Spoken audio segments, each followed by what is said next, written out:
The following content has been generated with artificial intelligence under minimal human supervision. The data presented may contain errors or inaccuracies.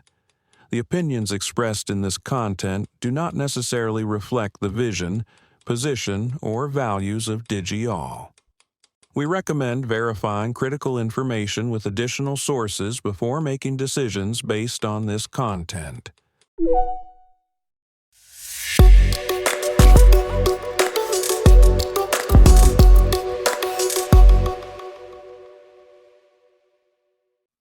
Welcome to DigiAll Tech News.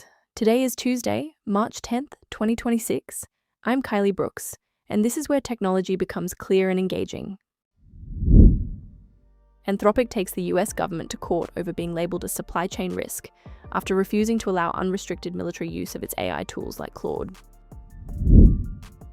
Microsoft launches Copilot Cowork with Anthropic's Claude integration, while introducing a new E7 licensing tier at $99 per user. A Guardian investigation reveals the UK's multi-billion-pound AI initiative relies on what experts call phantom investments, with questionable reality and limited oversight. New research shows AI language models enable hackers to identify anonymous social media accounts by matching user details across platforms. Iranian drone strikes hit Amazon data centers in the UAE and Bahrain, raising serious questions about the Gulf's ambitions as an AI superpower. Let's start with a story that's making waves across Silicon Valley and Washington.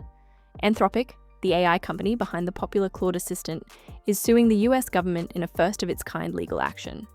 The lawsuit targets President Trump's executive office and several cabinet members, including Defense Secretary Pete Hegseth, after the Pentagon designated Anthropic as a supply chain risk. Now here's where it gets interesting. This designation came after Anthropic refused to allow the US military unrestricted use of its AI tools, particularly regarding what the company calls lethal autonomous warfare and surveillance of Americans en masse. These restrictions have been part of their government contract since 2024. The White House isn't holding back, with spokeswoman Liz Houston calling Anthropic a radical left, woke company attempting to control military activity. Anthropic argues the government's actions are unprecedented and unlawful, violating the Constitution by punishing the company for its protected speech. Nearly 40 employees from Google and OpenAI have filed a court brief supporting Anthropic, emphasizing that frontier AI systems need guardrails to prevent risks like domestic mass surveillance or autonomous lethal weapons without human oversight. Speaking of Anthropic, the company's technology is showing up in unexpected places. Microsoft just unveiled Copilot Cowork, a new AI assistant that runs tasks in the background across Microsoft 365 apps. And here's the twist. It's powered by Anthropic's Claude models, not just OpenAI's technology. This marks Microsoft's latest expansion beyond its partnership with OpenAI. Copilot Cowork can handle multiple tasks simultaneously, analyzing your meetings, compiling customer notes, and generating documents without constant supervision. Microsoft's Charles Lamanna demonstrated how it can pull from your calendar, email, and files to complete work autonomously. But this comes at a premium. Microsoft is introducing a new E7 licensing tier at $99 per user. That's 65% more than the current E5 subscription. Wharton professor Ethan Mollick raised some valid questions about whether Microsoft will keep the product updated, noting that Anthropic's standalone Cowork product was built in just a couple of weeks and is evolving quickly, while Microsoft has a tendency to launch leading products and then let them sit. Across the Atlantic, a Guardian investigation is raising serious questions about the UK's AI ambitions. The UK's multi-billion-pound AI initiative appears to be built on what experts are calling phantom investments. Companies like Nscale and CoreWeave, both linked to NVIDIA, have announced massive deals for data centers and supercomputers that may not actually exist as described. Take CoreWeave's £1 billion commitment announced under former Prime Minister Rishi Sunak. Turns out they didn't build new facilities, they just rented space in existing data centers from 2002 and 2015. Or consider Nscale's $2.5 billion project for what was supposed to be the largest UK sovereign AI data center in Loughton, Essex. The site, as of February, remains a scaffolding yard with no confirmed land ownership. The Department for Science, Innovation and Technology claims over £100 billion in private AI investment, but admits there's no active auditing of these commitments. Prime Minister Keir Starmer has pledged to mainline AI into the veins of the UK, saying it could add £47 billion annually to the economy. But with such shaky foundations, one has to wonder if the UK's AI dreams are more hype than reality. Now let's talk about your online privacy, or what might be left of it. New research indicates that AI, particularly large language models like those powering ChatGPT, is making it surprisingly easy for hackers to identify anonymous social media accounts. In most test scenarios, these AI systems successfully matched anonymous online users with their actual identities on other platforms, just by analyzing the information they posted. The researchers, Simon Lehrman and Daniel Paleka, say this makes such attacks cost-effective and calls for a fundamental reassessment of online privacy.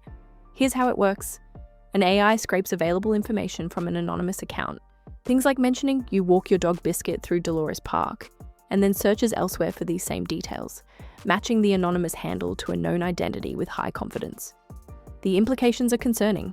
Governments could use this to surveil dissidents and activists, and hackers could launch highly personalized scams. The research shows that now, hackers only need access to public language models and an internet connection to carry out sophisticated attacks that previously required significant expertise. As cybersecurity researcher Dr. Mark Juarez put it, this should alarm us all, and we need to reconsider current privacy practices. Finally, a story that sounds like it's straight out of a geopolitical thriller. Iranian drone strikes have targeted commercial data centers in the UAE and Bahrain, marking what appears to be the first deliberate targeting of commercial data centers by a country's armed forces during wartime. At 4:30 a.m. on Sunday, an Iranian Shahed 136 drone struck an Amazon Web Services data center in the UAE, causing fires and power shutdowns. 2 more AWS facilities were hit soon after. The immediate impact was felt by millions in Dubai and Abu Dhabi, who suddenly couldn't pay for taxis, order food, or check their bank balances on Monday. Amazon has advised clients to secure data away from the region. This raises serious questions about the UAE's ambitions to become an AI superpower. The country has positioned AI as the new oil, with billions in US investment and plans for massive AI campuses. But as former White House official Chris Maguire noted, if there are going to be security questions around data centers in the region, the UAE is going to have to resolve those very quickly. The attack demonstrates that protecting AI infrastructure may require missile defense on data centers, not just cybersecurity. Today's stories paint a complex picture of the AI landscape, from legal battles over AI ethics to questions about the reality of infrastructure investments, from eroding online privacy to the physical security of data centers in conflict zones. As AI becomes more powerful and more integrated into our lives, the challenges aren't just technical, they're legal, ethical, and geopolitical. We'll continue following these developments as they unfold. Thank you for staying informed with Digital Tech News. We'll be back with more updates as they develop.